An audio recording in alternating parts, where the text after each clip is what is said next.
इस वीडियो में हम संस्कृति के एकीकरण की जो हमने बात पिछले वीडियो में कही थी और उससे आगे हम यहाँ जो दूसरा हमारा दृष्टिकोण है, दूसरा जो संप्रदाय है जो संस्कृति के एकीकरण की जो बात करता है वो उसमें अपना एक आधार प्रदान करता है कि संस्कृति, कोई भी संस्कृति में संगठन या एकीकरण क्यों बना रहता है।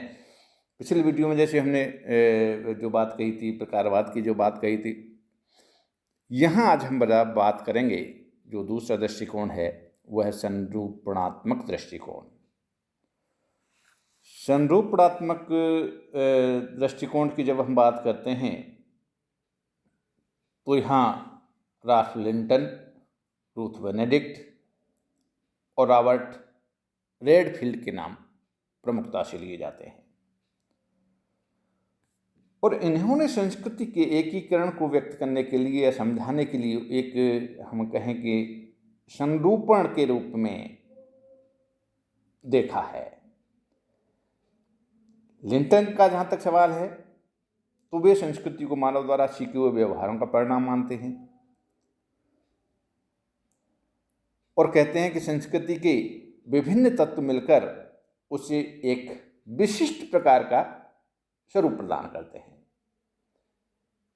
एक संस्कृति में एक ही प्रकार के व्यवहार एवं परंपराएं होती हैं जिसके आधार पर वह संस्कृति पहचानी जाती है और दूसरी संस्कृति से पृथक मानी जाती है, भिन्न मानी जाती है।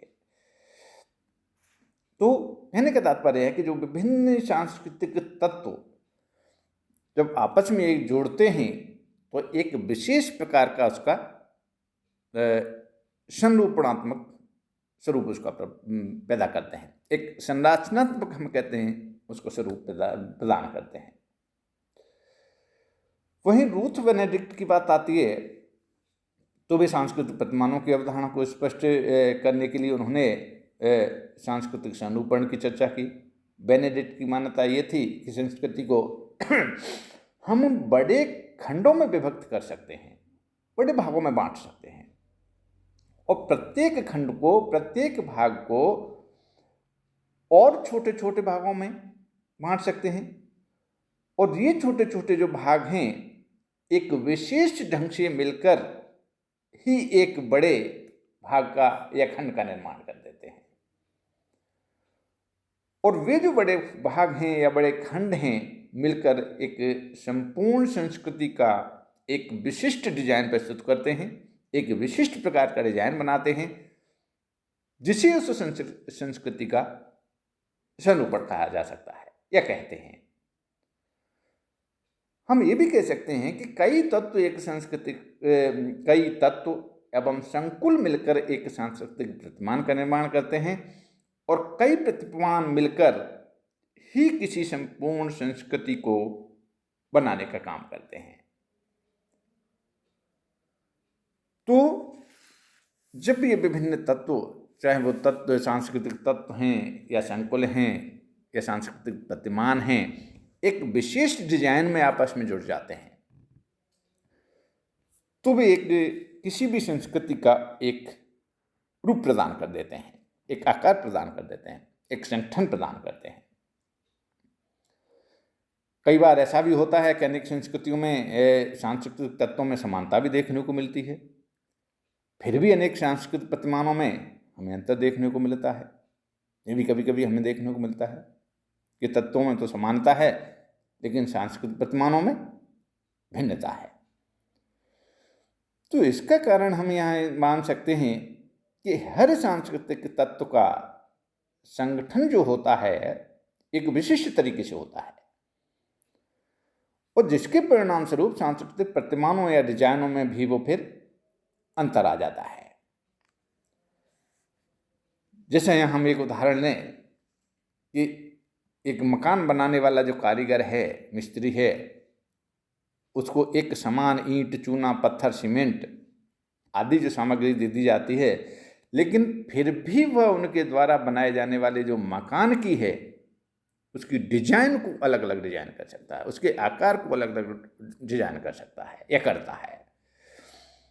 तो ठीक उसी प्रकार से सांस्कृतिक तत्वों में समानता है। वहाँ ईंटों में समानता थी, चूने में समानता थी, सीमेंट में समानता थी, लेकिन जब मकान तैयार किया, एक वो सांस्कृतिक प्रतिमान जो हमारे सामने आया, उस कारीगर ने उसको विशेष प्रकार से उसको डिजाइन कर दिया, भिन्न भिन्न प्रकार से डिजाइन कर दिया। ठीक उसी प्रकार से सांस्कृतिक तत्वों से जब मिलकर विभिन्न प्रतिमान बनते हैं तो तत्वों में तो समानता रहती है, लेकिन प्रतिमानों के डिजाइन में वहाँ भिन्नता आ जाती है। तो ये बेनेडिक्ट के मत ये था कि प्रत्येक संस्कृति का किसी न किसी दिशा में आंतरिक झुकाव भी होता है, जिसे वह संस्कृति की एक आत्मा के नाम से उन्होंने पुकारा उसको। और ये जो झुकाव है, ये जो आत्मा है, उनका मानना है कि दो प्रकार की होती है, और जिसका उन्होंने जो नाम दिया, एक है अपोलोनियन और दूसरी डायनोशियन। अपोलोनियन शब्द जहाँ तक है अपोलो से बना है, और अपोलो शब्द ग्रीस के सूर्य देवता से जाना जाता है, जो दयालु एवं सुख प्रदान करने वाले देवता के रूप में उनको देखा जाता है, माना जाता है। तो जहाँ तक अपोलोनियन संस्कृति में शांति एवं सुव्यवस्था को महत्व दिया जाता है, न्यू मैक्सिको की जो प्यूब्लो संस्कृति है, तो वहाँ बेनेडिक्ट अपोलोनियन संस्कृति का उसमें प्रतिनिधित्व मानते हैं, क्यों प्यूब्लो संस्कृति में स्वयं एक व्यवस्था देखने को मिलती है। यहाँ लोग शांतिपूर्ण ढंग से रहते हैं और कहें कि अपने जो औचित्य की सीमा का वे उल्लंघन नहीं करते हैं। सभी लोग जो हैं परस्पर सहयोग एवं सहायता के माध्यम से अपना जीवन व्यतीत करते हैं। नवीन वहाँ आविष्कार की जो प्रवृत्ति जो मानव में दिखाई देती है, उसको वहाँ दबाया जाता है, और ये अपने प्राचीन संस्कारों के प्रति जहाँ प्रेम रखते हैं, तो ये जो है जो संस्कृति है अपोलोनियन, वहाँ हम देखते हैं कि अपने परंपराओं में अधिक विश्वास रखते हैं, उसको भी अधिक महत्व देते हैं। वहीं जहाँ नया कोई आविष्कार आता है तो वहाँ उसको वो रोकने का प्रयास करते हैं, वहाँ उसका प्रतिरोध करते हैं। और वहीं हम डायनोशियन की बात करें, डायनोशियन संस्कृति की बात करें, तो डायनोशियन शब्द जो है वो डायनोसिस से बनता है, और डायनोसिस जो है वो ग्रीस का संघर्ष, कष्ट एवं अशांति का देवता माना जाता है। तो डायनोशियन संस्कृति में हमें अव्यवस्था, झगड़े, अशांति देखने को मिलते हैं। जो डोबो तथा इंडोनेशिया की अलोरेंसेन संस्कृतियों में डायनोशियन संस्कृति का हमें प्रतिनिधित्व देखने को मिलता है, या हम कहें कि उसकी प्रतिनिधि हैं ये। इन संस्कृतियों में जैसा कि सामान्यतः हमें देखने को मिलता है कि व्यक्ति अपने व्यक्तिगत मूल्यों को सामाजिक मूल्यों की तुलना में अधिक महत्व देता है। अनुशासन एवं जहाँ व्यवस्था की बात आती है तो यहाँ इस संस्कृति में उसका अभाव हमें देखने को मिलता है।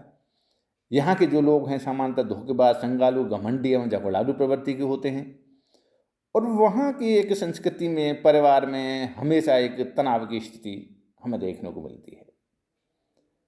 ये प्रकृति से भयभीत रहते हैं, हमेशा डरे हुए रहते हैं, और जहाँ तक है अपने पड़ोसियों को भी एक ये शंका की दृष्टि से देखते हैं। तो इस प्रकार प्यूब्लो संस्कृति के संगठन का जो आधार है वो शांति और व्यवस्था है, तो डोबो संस्कृति का जो आधार है वह असुरक्षा, संघर्ष और प्रतिस्पर्धा है। दोनों एक दूसरे के विपरीत हैं, लेकिन दोनों संस्कृतियों का जो आधार है, इनके तत्व हैं, इनके जो विचार हैं, इनकी जो मान्यता है, इनकी जो सोच है, वही संस्कृति के संगठन का आधार भी बनते हैं, क्योंकि दोनों विपरीत हैं एक दूसरे से। एक में सुख शांति की व्यवस्था है तो वहीं दूसरे में अशांति, लड़ाई झगड़े की व्यवस्था है। लेकिन उनमें जो वो तत्व हैं, तत्वों में भिन्नता हमें देखने को मिलती है, लेकिन फिर भी एक संगठन वहां में देखने को मिलता है। तो ये हमारा संरूपणात्मक दृष्टिकोण हम इस रूप में यहाँ हम देख सकते हैं। तो वहीं अंत में एक हमारा ये एक तीसरा जो संप्रदाय है वह लयात्मक दृष्टिकोण या सांस्कृतिक लय के नाम से जाना जाता है। सांस्कृतिक लय की जहाँ तक बात है तो सांस्कृतिक लय के सिद्धांत का जो प्रतिपादन जो किया था वो मॉरिस ओपलर के द्वारा किया गया, और उन्होंने बेनेडिक्ट के जो सांस्कृतिक संरूपण का जो सिद्धांत उन्होंने जो दिया था, बेनेडिक्ट ने उस सिद्धांत की आलोचना की, उस सिद्धांत का खंडन किया, और उन्होंने कहा कि सांस्कृतिक संगठन के दो ही आधार अपोलिनियन या डायनोसियन को हम मान लें, ऐसा हमें देखने को नहीं मिलता। और वे कहते हैं कि ऐसा दो ही नहीं, वो अनेक आधार इसके होते हैं जो एक संस्कृति में एकीकरण या संगठन की बात को बनाए रखते हैं। तो बेनेडिक्ट ने द्वारा जो प्रतिपादित जो संरूपणात्मक का जो सिद्धांत था, वो कहते हैं कि ये एक संकुचित मानसिकता है। ये जो सिद्धांत है वो बहुत ही संकुचित है, और वे अपने लयात्मक सिद्धांत का जो प्रारंभ बेनेडिक्ट के सिद्धांत की आलोचना से करते हैं, और कहते हैं कि प्रत्येक संस्कृति में मनुष्यों के व्यवहारों में भिन्नता होती है, क्योंकि हर संस्कृति की अपनी एक विशेषता भी होती है जो दूसरे से भिन्न होती है, और इस सांस्कृतिक भिन्नता के कारण उनमें जो पाए जाने वाले जो विभिन्न लय हैं, और लय से यहाँ उनका तात्पर्य है कि लय एक प्रकार की प्रेरणाएं होती हैं जो भौतिक और अभौतिक दोनों ही प्रकार की संस्कृतियों को विशिष्ट रूप प्रदान करती हैं।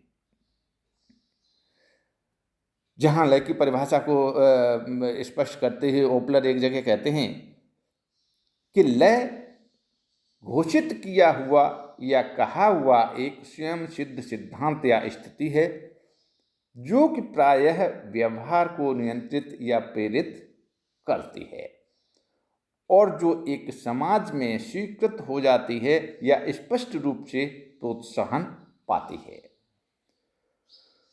तो ओपलर बेनेडिक्ट की तरह लय को किसी विशिष्ट प्रकार तक ही सीमित नहीं मानते। वे लय में कई प्रकार की विशेषताएं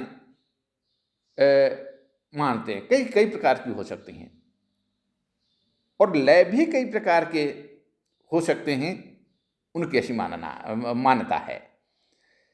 एक संस्कृति में भी एक से अधिक लय हो सकते हैं। जिस प्रकार से नदी के पानी का बहाव एक दिशा की ओर होता है, उसी प्रकार से एक संस्कृति में भी लोगों के व्यवहार प्रतिमानों का भी एक, कहने का मतलब है, एक बहाव होता है, एक प्रभाव होता है, एक लय होता है।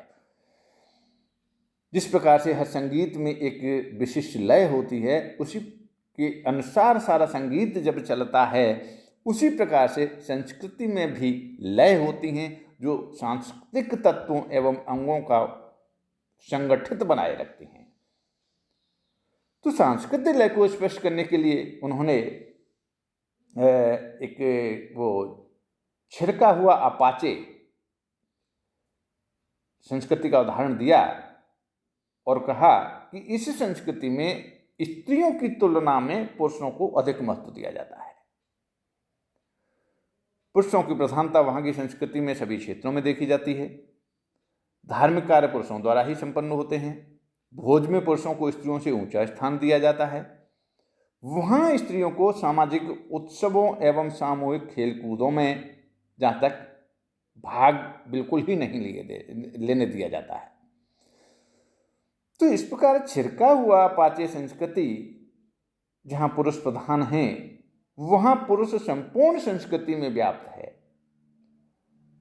और उसमें एकीकरण तथा संगठन बनाए हुए हैं। तो हर संस्कृति में एक लय होती है, एक जीवन जीने का एक प्रभाव होता है, एक तरीका होता है, और उसमें संस्कृति वो आगे से आगे प्रभावमान बनी रहती है। और इसी के कारण उस संस्कृति में एक संगठन, एक एकीकरण हमें देखने को मिलता है। आज हम इस वीडियो में यहीं तक बात करेंगे। इसके आगे वाले वीडियो में हम कुछ और संस्कृति से संबंधित जो बातें हैं बताएंगे। धन्यवाद।